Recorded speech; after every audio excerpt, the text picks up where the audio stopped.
Assalamualaikum warahmatullahi wabarakatuh dan selamat sejahtera kepada semua peserta-peserta, pelajar-pelajar dan semua yang menonton. Saya Azmil Al-Junaid. Sekarang ingin menyampaikan berkenaan dengan beberapa teknikal kimpalan, peralatan, mesin dan sebagainya. Okey. Di tangan saya telah pun merekodkan soalan-soalan daripada pelajar-pelajar yang berbunyi begini. Pengenalan mesin MIG dan fungsi gas. Jadi pelajar nak tahu apa pengenalan mesin MIG dan fungsi gas. Alright, dah pun kita siapkan secara video sebelum ni, jadi boleh tonton video kita dan pihak pengurusan akan share video tersebut. Dan nama gas serta fungsinya ini juga dah disampaikan. Ada yang bertanya mesin MIG yang okey. Ya, maksudnya dia nak tahu brand, jenama sebagainya. Okey, untuk pengetahuan, program kami tidak akan merekomenkan apa-apa jenama ataupun brand setakat ni atas faktor etika, dan juga belum ada lagi kerjasama dengan mana-mana pembekal ataupun yang membuat produk-produk mesin setakat ni. Belum ada lagi kerjasama, dan sekiranya dah pun ada kerjasama dan kami pun dah kenal pasti dan mencuba dan juga memeriksa tahap kualiti mesin-mesin yang akan kami showkan, InsyaAllah kami akan share kepada anda. Alright, jadi seterusnya ada yang bertanya berkenaan dengan beza regulator CO2 dan argon. Okey, beza regulator CO2 dan argon telah pun dimuatkan di dalam satu video. Anda boleh belajar di situ dan boleh buat rujukan seperti mana nanti admin akan share. Alright, dan pun dah siap video tu. Okey, apa beza MIG, TIG, electrode, ARCA? Apa beza? Jadi kita nak sampaikan apa beza dia. Saya nak tunjuk dulu mesin 3-in-1 yang kami selalu pakai. Okey, kami selalu pakai mesin 3-in-1. Alright, okey, ini adalah mesin 3-in-1 kami. Okey, mesin 3-in-1 ni dia mempunyai 3 fungsi: MMA, manual metal arc, ini adalah stick welding atau kimpalan ARCA. Yang ni adalah MIG, metal inert gas, dan yang ni adalah TIG. Okey, apa beza ketiga-tiga ni untuk bagi yang baru belajar ataupun nak mudahkan saya terangkan untuk anda faham. Beginilah untuk kerja-kerja mengimpal. Kalau stick welding ataupun kimpalan ARCA ataupun MMA ni, selalunya kami akan gunakan untuk kerja-kerja mengimpal logam yang melebihi daripada 5mm ke atas ketebalan dia. Maknanya 5mm, 9mm dan ke atas. Tapi kalau 3mm ke bawah, kami akan guna MIG. Jadi agak nipis sikit. Jadi kita katalah kita nak mengimpal 1.6, 1.2 atau 1.0mm, atau last kali kami akan guna 0.8mm lah. Jadi kalau MIG ni last kali 0.8mm. Tetapi kalau lagi nipis, maksudnya bawah lagi daripada 0.8mm ketebalan logam tersebut, kami akan gunakan TIG. Dan kelebihan TIG ni juga boleh kita guna pakai untuk mengimpal logam jenis tahan karat seperti stainless steel. Saya rasa jawapan dia telah pun kami sampaikan berdasarkan pengalaman kami tadi. Alright. Terusnya, soalan yang seterusnya, size wire. Okey, kebetulan pula memang kita ada bawakan wire hari ni. Jadi saya akan tunjukkan contoh size wire. Okey, size wire adalah okey, ini adalah size wire. Okey, saya tunjukkan physical wire dia dulu. Ini adalah wire yang dikatakan wire 0.8. Ini ukuran size dia adalah 0.8. Macam mana kita nak tahu 0.8 atau size dia? Kita boleh semak dia punya tulisan di sini dalam. Okey, dia ada tulis stainless steel MIG wire 0.8. Okey, 0.8mm ni sesuai untuk mengimpal logam-logam yang nipis. Okey, 0.8mm ni sesuai untuk mengimpal logam-logam yang nipis. Senipis yang mana? Senipis 0.8 4.8 juga. Macam itulah dia punya anggaran-anggarannya. Alright. Kemudian katakanlah kita nak mengimpal logam yang agak tebal sikit, maksudnya 0.8 mm ni sesuai nak digunakan untuk 0.8 mm. Kita punya size wire boleh welding tebal mana. Kalau pada pandangan kami dan pengalaman kami, tebal mana pun tak ada masalah kan. Okey, sebab wire dia kecil. Tetapi kalau katalah kita nak welding yang besi yang agak lebih tebal sikit, katakan 9 mm ke atas, kami showkan guna 1.0 ke atas. Macam itulah. Ini berdasarkan pengalaman kami sebab kami praktikan.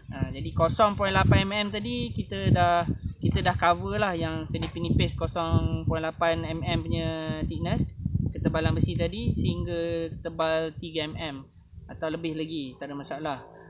Tapi kalau ketebalan besi katakan macam saya sebut tadi 9 mm ke ataupun 5 mm ke atas, boleh guna 1.0 mm size MIG wire. Okey, saya nak tengok sekali lagi apa soalan-soalan seterusnya daripada pelajar-pelajar. Apa perbezaan mesin MIG yang menggunakan gas dan tanpa gas? Ini soalan lazim lah, selalu yang tanya. Okey, beza dia adalah teknologi. Alright, saya berdiri sikit. Beza dia adalah teknologi. Teknologi sekarang yang terkini adalah mesin MIG yang tidak menggunakan gas.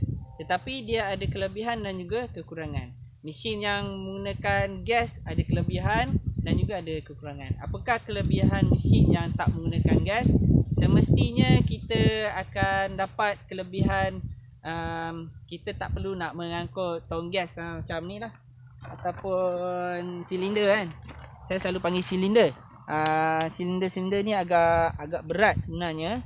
Okey, tapi ini pun masih kecil lagi ni. Ada yang lagi besar. Itu kelebihan menggunakan MIG gasless yang tanpa gas. Dan kelebihan MIG gasless ni, dia punya wire dia dah pun ada unsur-unsur seperti mana fungsi macam pakai gas. Itulah dia punya unsur-unsur atau sifat-sifat dia.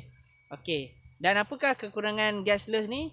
Berdasarkan pengalaman kami yang kami ambil daripada rakan-rakan, antaranya ada kekurangan dari segi ada macam dia punya ni lah, dia punya hasil kimpalan tu agak kurang baik kadang-kadang tapi saya tak boleh nak mengatakan gasless tidak baik kerana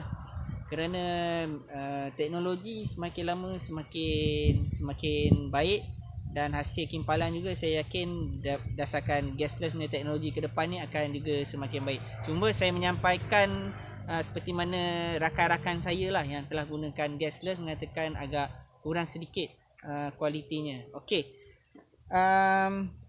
Seterusnya mesin MIG yang menggunakan gas, apa kelebihan dia? Kelebihan dia memang kalau kami sendiri memang pakai, memang selalunya hasilnya agak baik, bersih. Tapi kekurangannya kita kena bawa kita punya silinder ni lah, kita kena pikul lah silinder kita kena angkat sebagainya, kena alihkan, agak berat lah silinder ni. Tapi kedua-duanya tadi kita katakan ianya mesti anda sesuaikan mengikut keadaan anda ataupun site anda. Contoh anda nanti nak bawa ke tempat yang tinggi, saya rasa bawalah gasless. Okey, dan berdasarkan apa yang saya sebut tadi, gasless daripada pandangan ataupun pengalaman rakan kami mengatakan kurang baik tu, pada kami nak menghasilkan kimpalan yang baik sebenarnya kita kena setting dia punya current, voltage dan wire speed serta mengikut spesifikasi kimpalan yang betul. Barulah kita boleh katakan okey atau tak okey mesin yang dipakai. Itu berdasarkan pendapat kami pula. Alright. Sekali lagi kami mengatakan bahawa tak semestinya gasless tidak bagus. Cuma kami hanya menyampaikan berdasarkan apa pengalaman daripada rakan-rakan kami. Okey. Alright, untuk nak menentukan mesin tadi, contohnya kita nak welding di tempat, di bengkel dan sebagainya, dan memerlukan hasil yang betul-betul tip top cantik sebagainya, kita gunakanlah mesin jenis yang memakai gas. Itu saranan kami. Alright, ada lagi soalan, kita bacakan. Normal range setting untuk ampere untuk saiz besi vs wire kita guna. Okey, ini akan kita sampaikan kemudahan lah. Okey, kemudian ada yang tanya voltage, current, wire speed, apa setting yang sesuai untuk digunakan. Dia nak tanya tentang macam mana kita nak setting api arka lah, senang kata, macam mana besi dan nipis, besi nipis ataupun tebal. Ini juga ke depan kita akan sampaikan. Tapi saya nak ingatkan kepada semua, sebenarnya apa yang anda tanya ni juga dah ada dalam kita punya video secara FB Live sebelum ni pada 14 Jun 2020 di grup yang sebelum ni dalam FB ya, jadi peserta boleh tengok dekat situ. Okey, cara mengira bacaan tetapan voltage, arus dan kelajuan dawai, ini juga samalah soalan tadi. Okey, tadi cikgu bagi tahu, maknanya dia mungkin dah ikuti program ni sebelum ni, saya bacakan. Tadi cikgu bagi tahu ada besi yang boleh berkarat. Soalan saya, adakah jenis-jenis besi yang lambat berkarat? Okey, soalan tu bagus. Ada tak jenis besi yang lambat berkarat? Salah satunya besi galvanized iron lah. Okey, galvanized iron atau kod dia GI. Selalu kita panggil GI galvanized iron. Itu dia akan lambat berkarat. Dia hanya sebenarnya besi biasa, besi carbon steel ataupun mild steel. Kita celupkan dia di dalam galvanized. Jadi dia akan jadi galvanized iron. Dia akan lambat berkarat lah. Nak tahu macam mana contoh dia, kita tengok macam besi-besi tiang elektrik lah, tiang-tiang lampu. Dia dicelupkan dengan galvanized. Jadi dia dipanggil galvanized iron. Okey, saya pergi pada soalan seterusnya. Apa saiz besi yang biasa kita guna untuk kimpalan? Okey, soalan ni agak mungkin saya perlu tanya balik lah macam mana dia punya soalan tu. Sebab kalau ikut dia tanya apa saiz besi yang biasa kita guna untuk kimpalan. Okey, tak apa, nanti saya akan contact ataupun minta dia detailkan lagi apa soalan yang betul-betul dia nak tanya. Alright, seterusnya, membuat ukuran besi untuk penyambung bucu atau sambungan cantuman yang kukuh. Okey, saya faham maksud ni. Macam mana penghasilan kimpalan yang kukuh? Macam mana penghasilan kimpalan yang kukuh? Sama ada di bahagian bucu dan sebagainya. Okey lah. Tapi kalau mengikut teori, jenis-jenis sambungan ni adalah sambungan tepi, sambungan temu, kambi dan lain-lain. Alright. Jadi apa yang dimaksudkan kimpalan tu kukuh? Salah satunya kita boleh buat bevel. Alright. Ini satu ilmu nak disampaikan, boleh buat bevel. Macam mana bevel? Kita tunggu lagi ke video yang akan datang, dan ingatkan saya, boleh tanyakan saya apa itu bevel. Boleh buat bevel, dan bevel berbagai-bagai jenis bevel. Ada yang single bevel, double bevel, dan ada yang jenis bentuk U dan pelbagai lagi. Alright. Ada yang tanya jenis alat untuk membentuk besi. Okey, ini dah lebih kepada bending lah. Alright, kalau untuk nak tanya tentang pembentukan besi, nak bending sebagainya, boleh berhubung dengan coach kita yang bahagian metal fabrication di dalam grup yang telah pun kita tubuhkan bersama-sama dengan peserta. Jadi boleh tanya coach bahagian metal fabrication. Alright, yang soalan terakhir, contoh meja kerja untuk welding. Okey, ni simple je. Meja kerja untuk welding ni anda boleh buat ikut anda punya keselesaan. Anda boleh buat sendiri, dan anda boleh duplicate mana-mana meja kerja welding di dalam media sosial atau anda punya rakan dan sebagainya.